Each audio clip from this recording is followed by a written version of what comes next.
him. He's not even in shape yet. I mean, gee, he didn't get the timing right. I'm done. It all come on, man, so we all know that you lost last year because of your big belly. I allowed that to irritate me perhaps too much, and on impulse, I ran over towards them. I was surprised. Arnold Schwarzenegger sat down. Arnold Schwarzenegger is one of the greatest bodybuilders of all time. He won Mr. Olympia 7 times and helped bring bodybuilding into the spotlight through his competitions and the classic film Pumping Iron. But behind the smiles, the flexes, and the trophies, there was drama. Arnold was known not just for his body, but for his mind games, his rivalries, and yeah, even his grudges. Here are 5 bodybuilders Arnold Schwarzenegger is hated the most. Number 5. Sergio Oliva.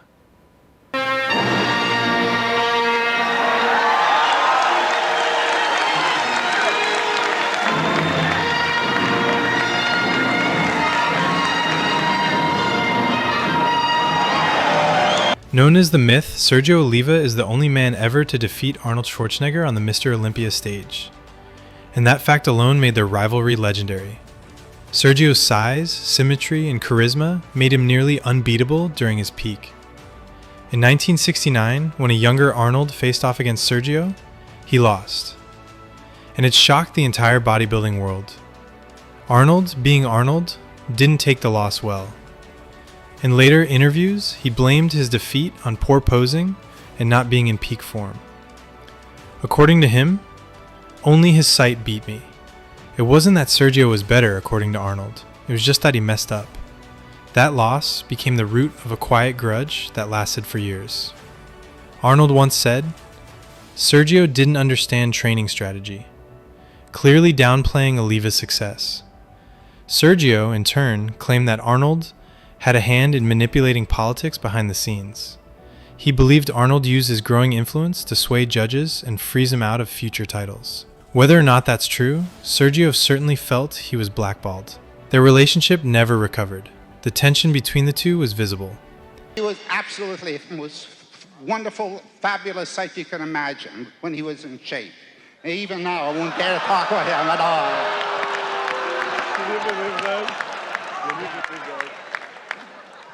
Say something, Arnold. I think. Thank you.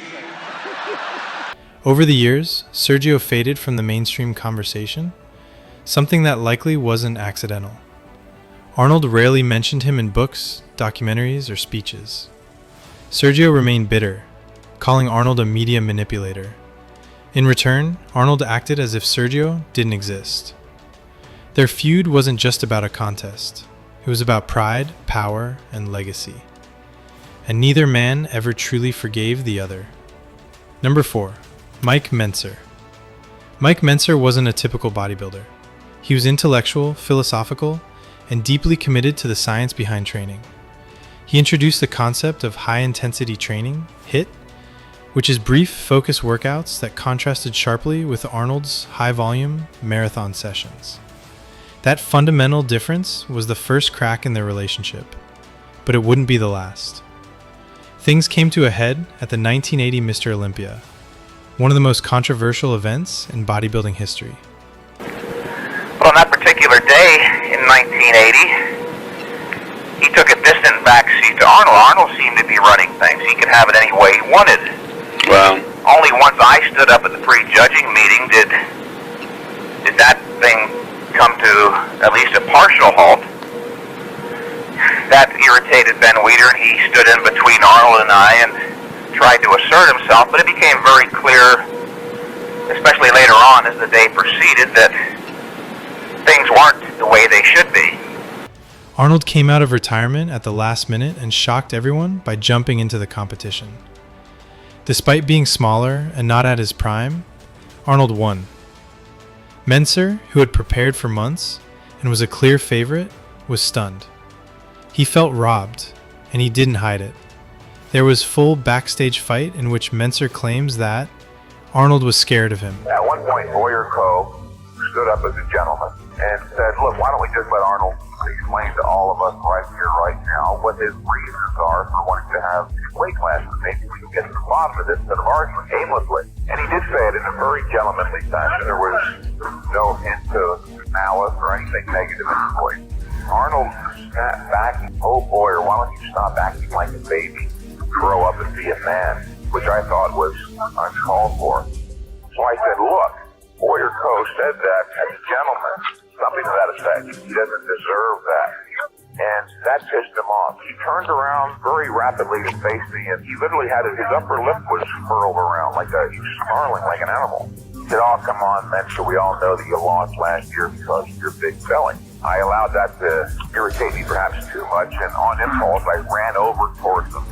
I was surprised. Arnold Schwarzenegger sat down. I scared him. He went over and sat in the corner, and when he went to sit down, I continued at him. I was wagging my finger at him, and he couldn't look me in the eye. He literally went from frantic, hysterical adolescent to shrinking away like an injured child. Mike, overwhelmed by frustration, famously shouted, "This is bullshit." His anger wasn't just about losing. He believed the competition was rigged. Menser later said, "In 1980, I placed 5th at the Mr. Olympia, a contest that I, and almost everyone else who witnessed it, was convinced was fixed." The defeat burned, but what happened backstage is what made it unforgettable. The two clashed in a heated argument. Witnesses say it nearly turned into a fistfight. A lot of people thought so. That was my lowest point. I knew my career was over right there. I'd always wanted to win the Mr. Olympia, and I was going to give it 3 or 4 tries. That was my second try, but because it did appear like it was fixed, I wasn't going to go back again and get screwed. In the wake, That was the last time Menser would ever compete. Disillusioned, he abandoned bodybuilding altogether. Arnold, on the other hand, shrugged it off. He dismissed Menser as too negative and accused him of lacking the killer instinct needed to be a champion. Their feud didn't fade with time. Menser continued to speak critically of Arnold's influence, calling out what he saw as corruption in the judging process. He called out others too in the process, blaming them for not taking a stand. Everybody knows it. Everybody involved in the sport, including you, Joe Weider, Frank Zane, all the NABA people, all the IFBB people know this, and nobody's willing to talk about it. Not a single one of them. They're all a bunch of namby-pamby crybabies who see all this immorality going on. They live their lives as a giant pretense, pretending this stuff is not happening. John Balick knows it over at Iron Man. Bob Kennedy knows it. They all talk about it at their cocktail parties before and after the contest, or it's implied. Contests are fixed. Arnold never directly responded, and that silence felt strategic. It was a power move, leaving Menser to rant alone. To many fans, this wasn't just a rivalry, it was personal. Menser stood for logic and fairness. Arnold stood for dominance and legacy. And in that battle, only one man got to tell the story. Number 3. Lou Ferrigno. Lou Ferrigno was a beast. Standing 6'5", weighing over 275 pounds, with arms that looked carved out of granite. He was Arnold's biggest threat physically. But what Lou had in muscle, Arnold matched in psychological warfare. Their rivalry was put on full display in the 1977 documentary Pumping Iron. And what we saw was more than bodybuilding, it was mental chess. I wouldn't turn my back on you, Arnold, within 500 yards. You don't trust me. Why is that? They should have the Olympia early on, so everybody could relax and enjoy the They country. should have it in a month for him. He's not even in shape yet. I mean, gee, he didn't get the timing right. I'm telling you. A month from now would have been perfect for you. But then I get bigger too again. So doesn't matter what the hell. Let's get it over with. And if you retired this year, you just never had the Olympia, but you had twice the universe. What the hell? That's not too bad either. Before the 1975 Mr. Olympia, Arnold invited Lou's father to breakfast. It seemed innocent, but it wasn't. Arnold dominated the conversation, psychologically positioning himself as the alpha, right in front of Lou's biggest supporter. Lou admitted later, "He got into my head. I wasn't ready." And the plan worked. Lou came in ripped and huge, but lacked confidence on stage. Arnold, meanwhile, was his usual charismatic self, stealing the spotlight with every pose. He outshone Lou before the judging even started. The win went to Arnold, and Lou never forgot how he lost. Well, you were Lou Ferrigno, and Lou Ferrigno's dad is gold. You know, I was trying to, there was the one is to win, and the other one was, to kind of be entertaining for pumping iron. So I was trying to kind of show people how you can kind of slowly talk an entire family into losing. You know? Even decades later, Lou admitted that their relationship was complicated. Arnold was always trying to control the room, he said in interviews. Despite Lou's success not just in bodybuilding, but also as the original Incredible Hulk, he often felt overshadowed. At expos and events, fans gravitated toward Arnold. He was the star, the legend, the face of the sport. Lou was the runner-up, always one step behind. And that's done. The tension never fully disappeared. They've posed together and even joked on camera, but anyone watching closely could feel the edge. Lou may have respected Arnold, but the way he was outmaneuvered, especially in his youth, left a scar. Arnold didn't just beat Lou's physique, he beat his confidence. And that was a victory far more personal than any trophy. Number 2, Frank Zane.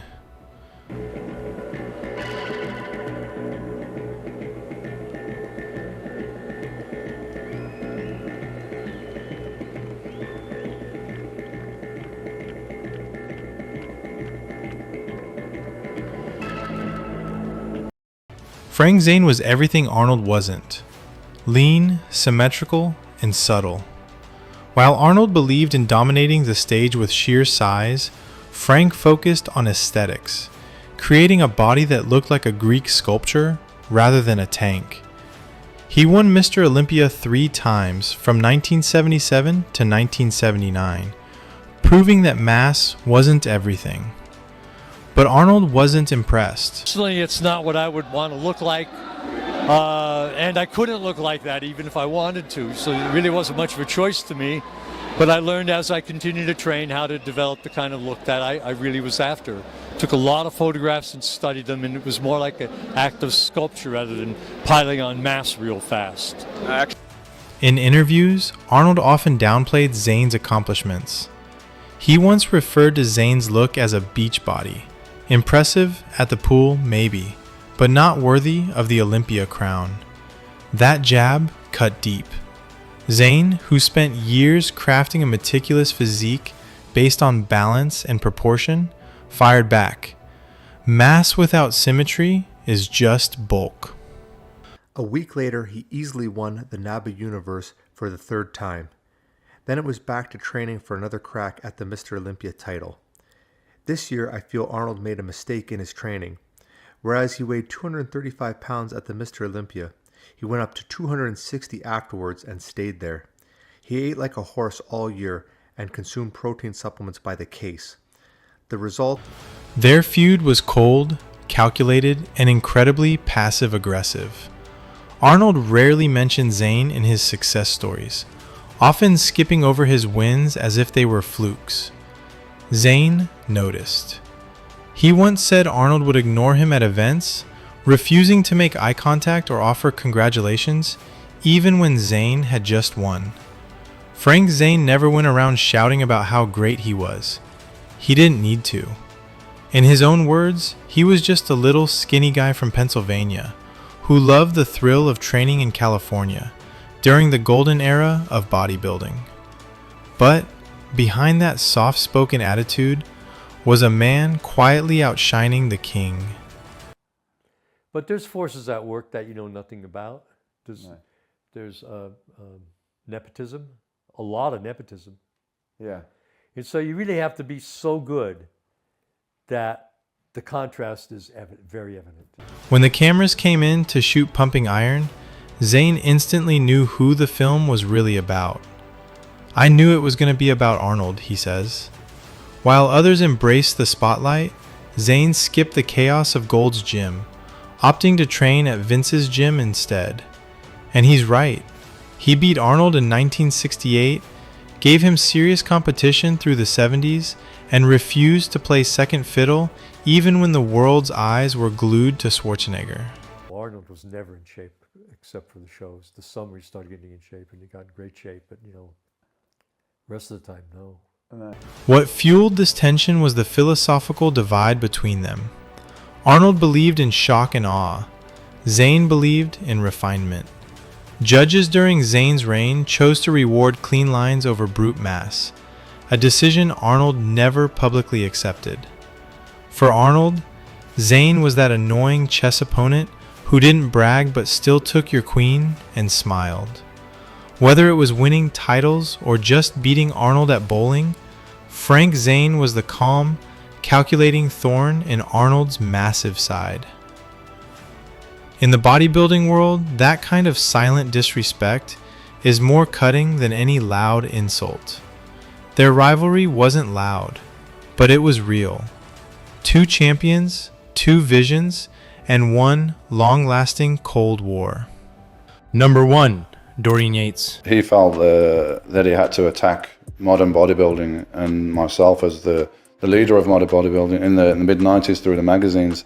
And I did a reply to him, which he shot himself in the foot because he was criticizing myself and the sport and everything. And I just replied like, I don't know how he can criticize me or the sport because he doesn't know me. I've never met him. I've never spoken. Dorian came into the sport in the early 90s like a wrecking ball. Nicknamed the Shadow, he dominated the Mr. Olympia stage with freakish size, extreme vascularity, and an intense training style that redefined the sport. His 6 Mr. Olympia titles and 7 Grand Prix wins weren't just victories. They marked the rise of the mass monster era. But that's exactly what rubbed Arnold the wrong way. Arnold believed the sport had lost its aesthetics. He openly criticized modern bodybuilders for prioritizing sheer mass over symmetry and health. And Dorian, being the poster boy of that shift, took it personally. Interviews, Dorian didn't hold back. What are your thoughts on Arnold Schwarzenegger? Well, they say even got anything good to say, don't say anything, so... We'll get that off the record. He questioned why Arnold, someone who didn't even know him personally, would make such blunt comments about his physique and achievements. From Dorian's view, Arnold was stuck in the golden era mindset, unable or unwilling to respect how the sport had evolved. Bodybuilders and the professional sport of bodybuilding has gone the next step. But now, just as people got used to buying in that this is a beautiful body, where all of a sudden the body does not look as acceptable. So therefore, when you look at the stage, simply because it's too big, it's too enormous, and it doesn't have any talent behind it. Flips and splits and posing and dynamics and great looks and choreographed things that is so entertaining. You see performances that will make you just say, oh my God, how did they do that? That you can easily sell on television. Let me ask you. Arnold, meanwhile, doubled down. He argued that the modern obsession with size was dangerous, even deadly, and he feared young athletes were pushing too far, chasing a look that required extreme drugs and unsustainable practices. So, who was right? Honestly, both men shaped bodybuilding in their own way.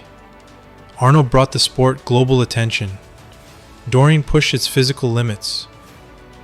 But their clash highlights a deeper debate that still divides fans today.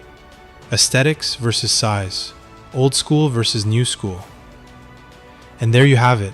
The top 5 bodybuilders Arnold Schwarzenegger couldn't stand, proving that even legends have their rivals.